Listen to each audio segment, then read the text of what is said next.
दोस्तों, हमारी आज की वीडियो का टाइटल है द एक्स बाय पेनेलोप फिट्जजेराल्ड।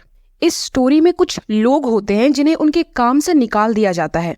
तो काम से निकालने के बाद उन लोगों का रिस्पॉन्स क्या रहा, ये स्टोरी उसी पे बेस्ड है। और ये डर, रेस्पॉन्सिबिलिटीज, काम को लेकर डेडिकेशन, ये सारे थीम्स को भी हाईलाइट करता है। द एक्स को 1975 में पब्लिश कराया गया था। पेनेलोप फिट्जजेराल्ड की द मीन्स ऑफ एस्केप 11 कहानियों का एक कलेक्शन है दोस्तों। इसी कलेक्शन के साथ ये स्टोरी द एक्स भी आई थी।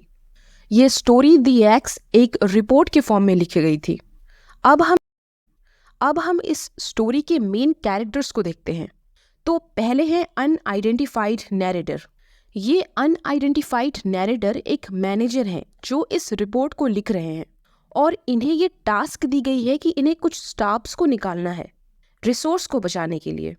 और ऐसा करके इनको बहुत ही गिल्टी फील होता है। और ये इस कहानी के मेन कैरेक्टर सिंगलबेरी को लेकर थोड़ा ज़्यादा कंपैशनेट है।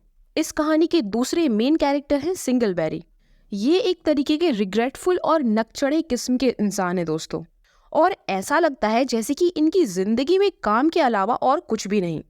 बहुत ही ईमानदार और डेडिकेटेड हैं अपने काम को लेकर। ये एक रेगुलर इंसान है और अपने काम को लेकर कभी देर नहीं होती। अब हम स्टोरी को समझते हैं।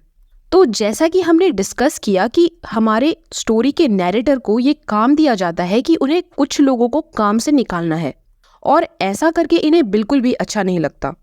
इस नैरेटर ने 2 लड़कियों को, मिस्टर पटेल को और मिस्टर सिंगलबेरी को निकाला है। इन दोनों लड़कियों को हॉस्टेस की जॉब मिल जाती है और मिस्टर पटेल भी कॉन्फिडेंट है कि उन्हें इससे भी बेहतर जॉब मिल जाएगी। But mister Singleberry is the person who suffers. जब सिंगलबेरी को ये बात पता चलती है तो पहले तो वो खुद को शांत करते हैं, फिर वो उस मैनेजर यानी कि नैरेटर को डिनर पे इनवाइट करते हैं। वो अपने मैनेजर को बताता है कि ये नौकरी उसके लिए कितनी मायने रखती है। मैनेजर को उसके लिए बहुत ही गिल्ट फील होता है और वो ये सोचता है कि सिंगलबेरी जब वापस ऑफिस में आएगा तो वो उसे कैसे फेस करेगा। पर ऐसा कुछ भी नहीं होता। सिंगलबेरी अपने सामान को वापस लेने के लिए भी ऑफिस नहीं आता। फ्राइडे को इनकी ऑफिस में पार्टी होती है। टेड हॉलो नाम की एक सेल्स मैनेजर भी इन्हें ज्वाइन करते हैं। At the end of the party narrator की बात उनके एम्प्लॉयर से होती है और बातचीत को एम्प्लॉयर्स ये कहकर ख़त्म करते हैं कि nobody's fault was nobody's funeral. At this moment narrator को पता चलता है कि मिस्टर WS सिंगलबेरी की डेथ हो चुकी है। सिंगलबेरी के साथ जो कुछ भी हुआ उसके लिए नैरेटर कंपनी से नाराज़ था। मंडे को ये नैरेटर ओवर टाइम काम करता है। फिर खाने के लिए ये लाइट्स ऑन करके ही जाने लगता है। फिर जब इसे याद आता है तो ये वापस लाइट्स ऑफ करने के लिए आता है। अब शाम को ऑफिस की लिफ्ट बंद हो जाती है, इसलिए ये सीढ़ियों से ही ऊपर जाता है। इसे ऐसा लगता है कि जैसे कोई इसके पीछे आ रहा है, पर ये पीछे मुड़कर नहीं देखता। अब 3rd फ्लोर पे इसे जूते की भी आवाज़ सुनाई देते हैं, जैसे कोई इसका इंतज़ार कर रहा हो। नैरेटर को ऐसा लगता है जैसे कि वो सिंगलबेरी नहीं है।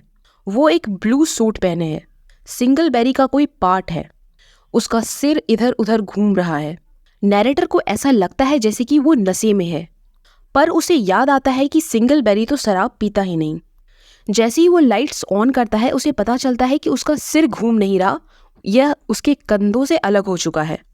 अब नैरेटर अपने ऑफिस में जाता है और दरवाज़ा बंद कर लेता है। वो रिपोर्ट लिखना शुरू कर देता है। इसी बीच उसे सिंगलबेरी की चीज़ों को ढूंढने की आवाज़ें भी सुनाई देती है। नैरेटर बस यही सोचता है कि अगले दरवाजे वाले इंसान को चलना नहीं चाहिए, उसे ज़मीन में गाड़ देना चाहिए।